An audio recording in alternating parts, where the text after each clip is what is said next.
Boa noite a todos. Fala, crente, como é que vocês estão? Sempre um prazer poder servi-los. Sou professor há 8 anos, eu nunca fiquei com tanto nervosismo como eu estou agora.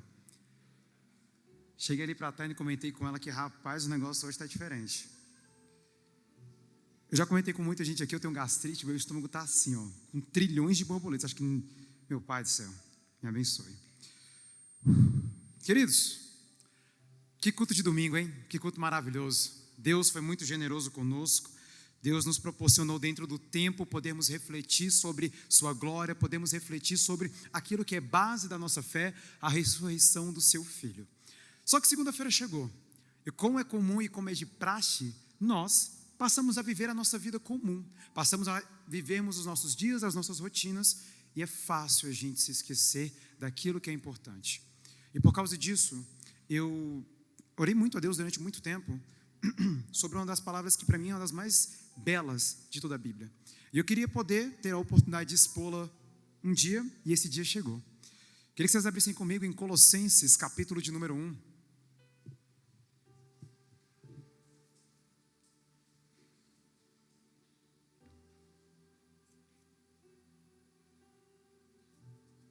Nós vamos ler do verso 13 ao verso 23.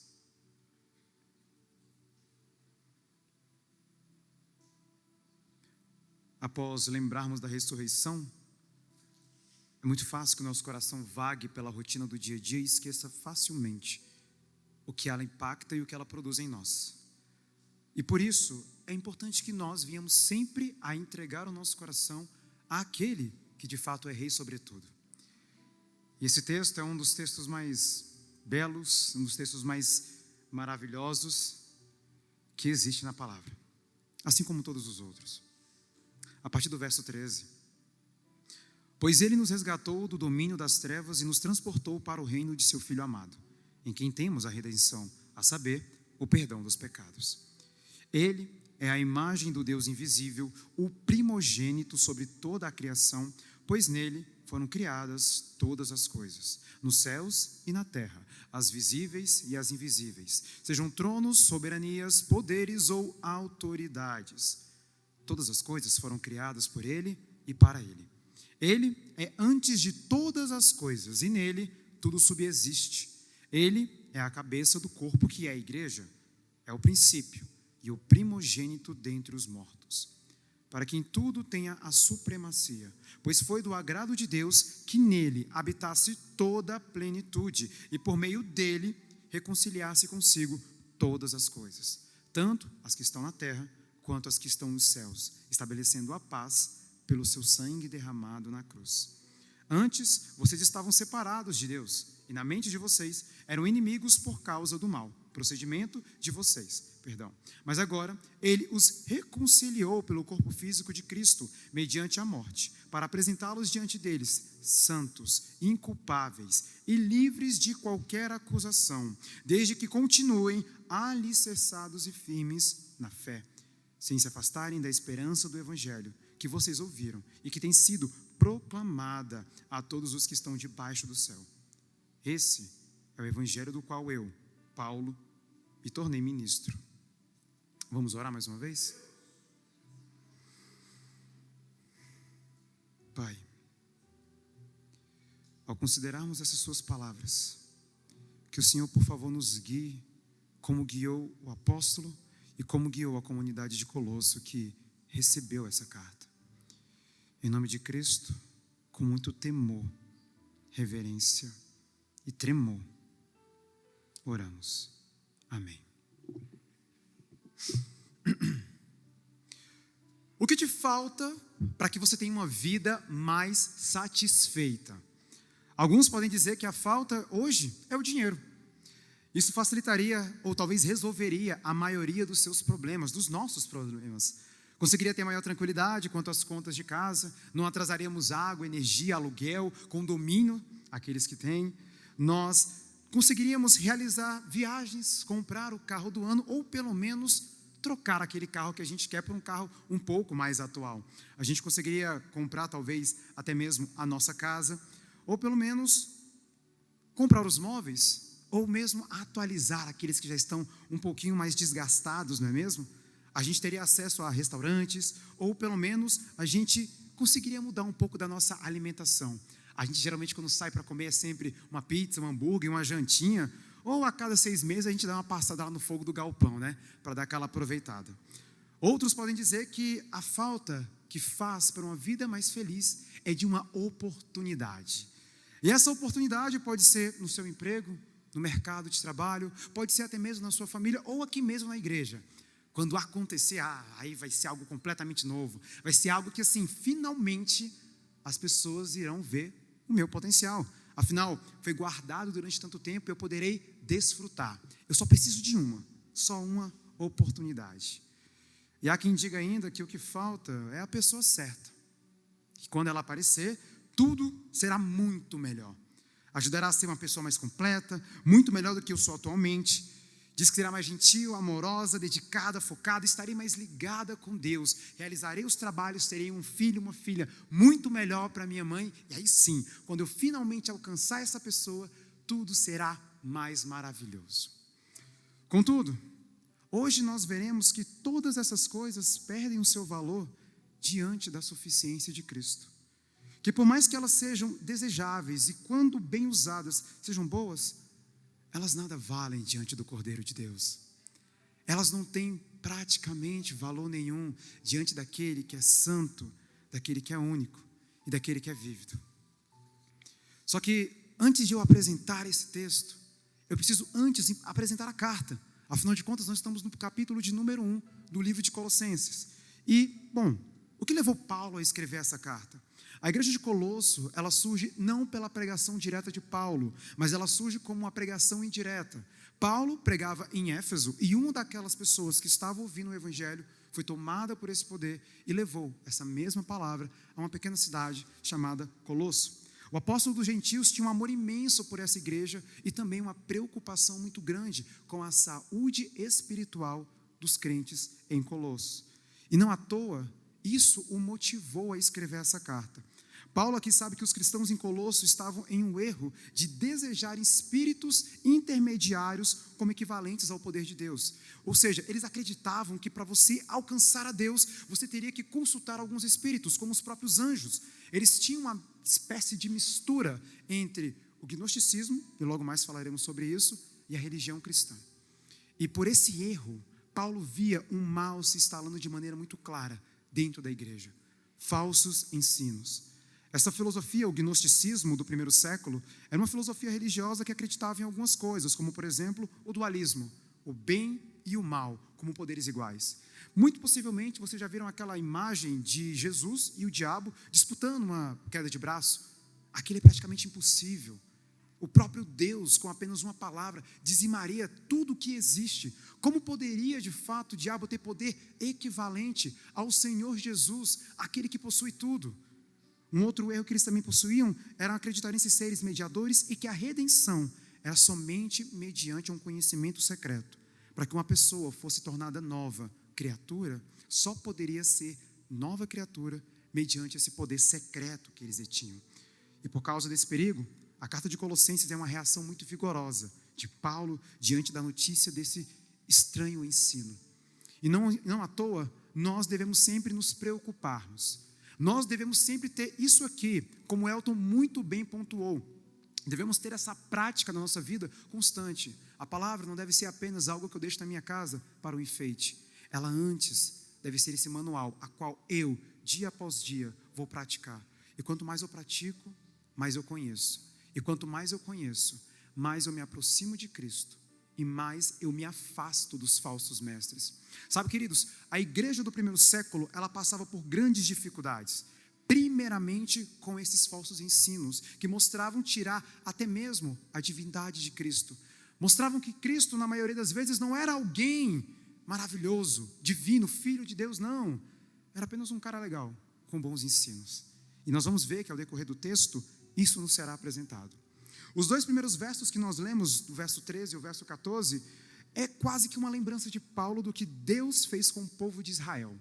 Israel era cativa no Egito e de lá eles foram tirados e trazidos para uma terra prometida. após errarem diversas vezes, foram levadas ao exílio babilônico. E lá foram curados da sua idolatria, e o Senhor, mais uma vez, os tirou do exílio e do cativeiro e os trouxe para a sua liberdade. E o que Paulo faz é aplicar essa mesma realidade a nós. O Senhor nos tirou de um cativeiro, de uma escravidão muito pior do que a do Egito, do que a da Babilônia, ou mesmo de qualquer outra no mundo. Ele nos tirou da escravidão do pecado, aquela a qual a nossa natureza não consegue não parar de pecar. Cristo nos tirou do império das trevas e nos levou para o império da luz. O próprio Deus fez isso conosco. E nós iremos responder à proposição que eu fiz no começo através de 3 pontos. E a primeira delas é a que a gente vai chamar de doxologia em Cristo junto à criação. Vem comigo no verso 15 até o 17 mais uma vez, para que a gente possa entender como isso funciona. Ele é a imagem do Deus invisível, o primogênito sobre toda a criação, pois nele foram criadas todas as coisas, nos céus e na terra, as visíveis e as invisíveis, sejam tronos ou soberanias, poderes ou autoridades. Todas as coisas foram criadas por ele e para ele. Ele é antes de todas as coisas e nele tudo subsiste. Queridos, esse termo doxologia é algo que aparece com muita frequência na Bíblia. Ele se remete a frases, poemas, a textos ou mesmo orações que têm como única finalidade glorificar a Deus. Talvez a que venha à sua cabeça mais fácil é a que está em Romanos 11, porque dele, por meio dele e para ele são todas as coisas. E o que Paulo quer fazer aqui? Paulo, ele quer trazer à mente dos cristãos em Colosso um poema antigo, uma canção cantada mediante a esse problema. Se vocês estão acreditando que o intermédio que existe entre o homem e Deus são esses seres angelicais, não é isso. Vocês precisam entender que esses seres são abaixo do nosso próprio Cristo. Alguns estudiosos acreditam que essa canção era feita e cantada pela igreja primitiva com grande frequência. O seu foco é mostrar o quê? A supremacia de Cristo. A beleza de Cristo sobre tudo e sobre todos. Essa também é uma refutação à heresia que estava sendo espalhada entre todos aqueles crentes que estavam ali. Cristo é a imagem do Deus invisível. Deus é Espírito. E até então, no Antigo Testamento, não havia forma alguma de nós descrevermos como era Deus fisicamente. Até que Deus nos promete um filho, lá em Gênesis 3. E na plenitude dos tempos, como diria Paulo, esse filho vem. E esse filho se mostra. E esse filho é Jesus Cristo. E esse homem viveu entre nós, cheirou o cheiro dos homens, viveu a vida dos homens, comeu a comida dos homens, trabalhou como qualquer outro homem. E talvez The Chosen mostre perfeitamente como era a rotina de Cristo. Se você ainda não assistiu, por favor, assista. A primeira temporada está na Netflix, dublado, maravilhoso. E esse homem veio, viveu e morreu. E não morreu por uma doença, não morreu por um assassinato. Sim, mas talvez da pior forma, a forma mais brutal. Morrendo por nós, mas chegando ao terceiro dia ressuscitando. E esse homem que ressuscitou e hoje está à direita de Deus, é a imagem do Deus invisível. Queridos, às vezes é fácil nós nos apegarmos a qualquer outra coisa que não seja Deus. É fácil nós nos apegarmos a talismãs, a religiosidades. É fácil nós nos apegarmos ao nosso sofrimento, ou até mesmo a conselhos de outras pessoas, muito mais do que a Cristo. Muitas vezes nós não damos o devido valor que Cristo tem, nós não reconhecemos esse valor. Às vezes viemos para a igreja e damos glória muito mais como resposta a algo que alguém falou aqui, e não porque nós entendemos que Cristo é glorioso, não porque nós entendemos que nós estávamos tão profundamente perdidos, imersos em miséria e trevas, e foi o próprio Deus que desceu a esse pântano e nos resgatou. O Deus em formato de filho. O próprio Cristo resgatou a mim e a você. O próprio Cristo tem supremacia e soberania sobre toda a existência. Lembramos que no passado, Adão possuía essa imagem de Deus e ela foi quebrada, ela foi perdida. Mas glória a Deus por Cristo, porque em Cristo temos essa mesma imagem restaurada. Quando nós olhamos para o mundo, por que Cristo nos convida a amar o mundo? Porque cada um dos seres humanos que nasce dessa terra, do que nós consideramos melhor ao que nós consideramos pior. E aí você pode pensar em qualquer um que já realizou a pior atrocidade no mundo. Ele ainda carrega a imagem de Deus. É uma imagem quebrada, é uma imagem borrada, é uma imagem que foi manchada pelo pecado. Mas o seu povo está sendo aperfeiçoado à imagem de Cristo. O povo de Deus está sendo aperfeiçoado à imagem do Filho de Deus, do Filho unigênito do Pai. F.F. Bruce diz que foi porque o homem é a imagem do seu Criador e foi possível para o Filho de Deus encarnar-se como homem e na sua humanidade exibir a glória do Deus invisível. Sabe, as realizações de milagres, o que foi dito, a maneira como ele viveu, tudo foi para manifestar a glória de Deus, foi para manifestar o bem do Senhor, foi para manifestar a beleza do Santo dos Santos. Aqui nós temos um texto que refuta a ideia herege da heresia ariana, de que Cristo teve uma origem, que também temos base para Cristo como um Davi mais elevado.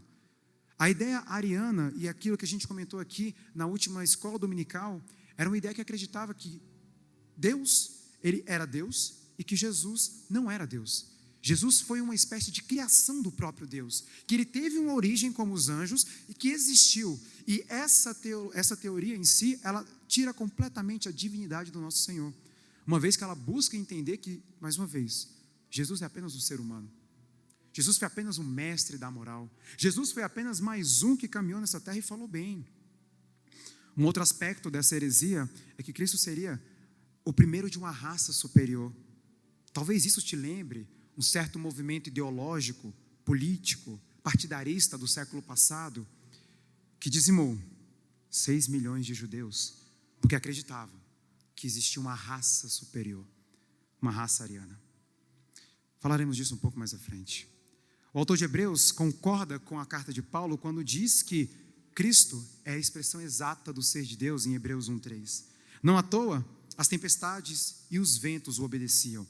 As enfermidades e até mesmo a morte desapareciam diante dele. Afinal, ele é o Senhor sobre tudo.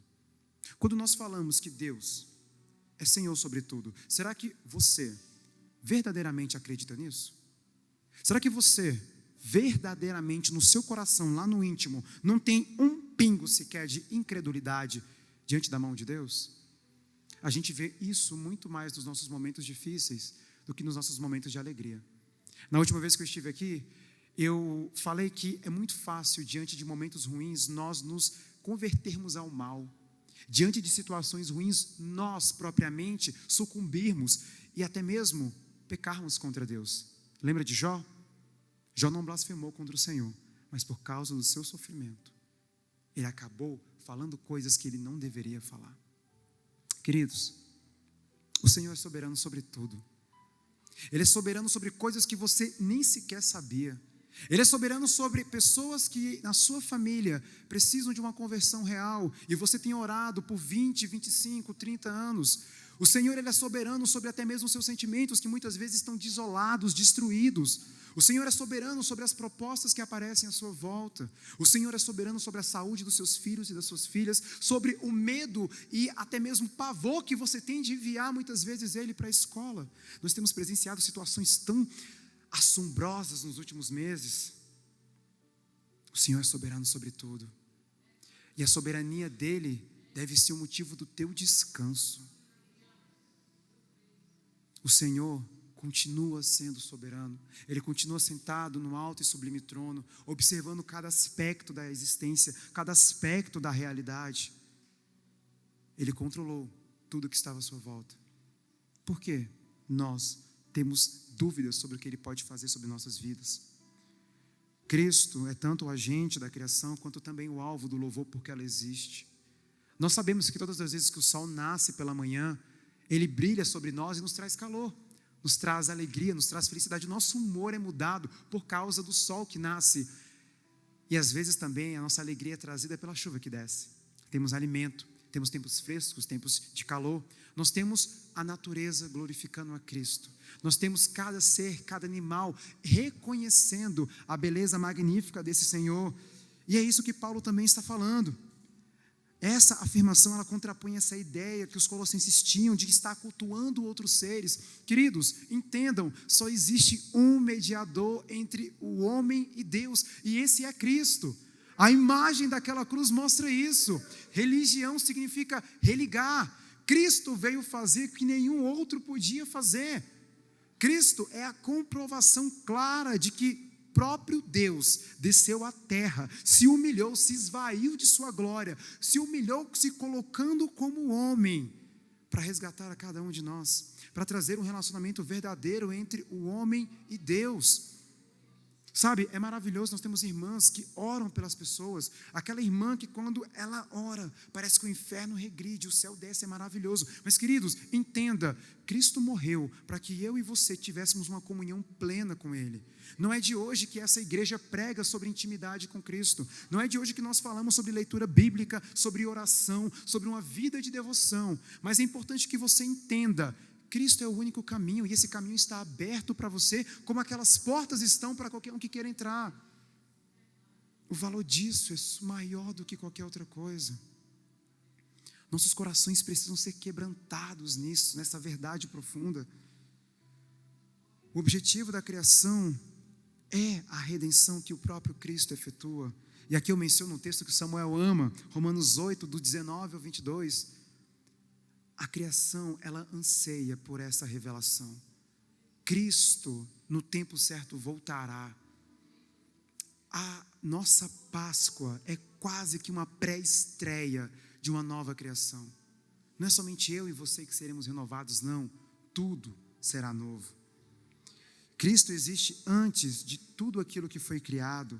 Cristo nunca foi criado, Cristo foi gerado, Ele é da mesma substância de Deus. Cristo não é inferior ao próprio Deus, como nós vimos aqui na aula da escola dominical. Muito além disso, se nele tudo subsiste, isso contradiz essa heresia de que Jesus foi criado antes de tudo. Cristo ainda é o sustentador do universo, impedindo que ele caia no caos, e continua a renová-lo dia após dia. Alguns físicos dizem que se o nosso mundo tivesse 1 hora a mais ou 1 hora a menos, entraria em colapso. Há uma cena na série O Jovem Sheldon, que ele fala que se a gravidade fosse um pouco mais forte ou um pouco mais fraca, todo o universo entraria em colapso. O que é isso? É a ciência reconhecendo, segundo as suas lentes, o sustento da criação pela mão de Deus. E se Cristo efetua essa ação e impede o mundo de se desorganizar de maneira maior, Ele também tem a capacidade de realizar a redenção, não somente no cosmos, mas principalmente no coração das pessoas. Isso nos leva ao nosso segundo ponto. Cristo é o Senhor da redenção. Venha comigo para o verso 18 ao 20. Ele é a cabeça do corpo, que é a igreja. É o princípio e o primogênito dentre os mortos, para que em tudo tenha supremacia, pois foi do agrado do Pai, do agrado de Deus, que nele habitasse toda a plenitude, e por meio dele reconciliasse consigo todas as coisas, tanto as que estão na terra, quanto as que estão nos céus, estabelecendo a paz pelo seu sangue derramado na cruz. Deus entregou toda a sua autoridade ao próprio Cristo, e ele exerce um domínio perfeito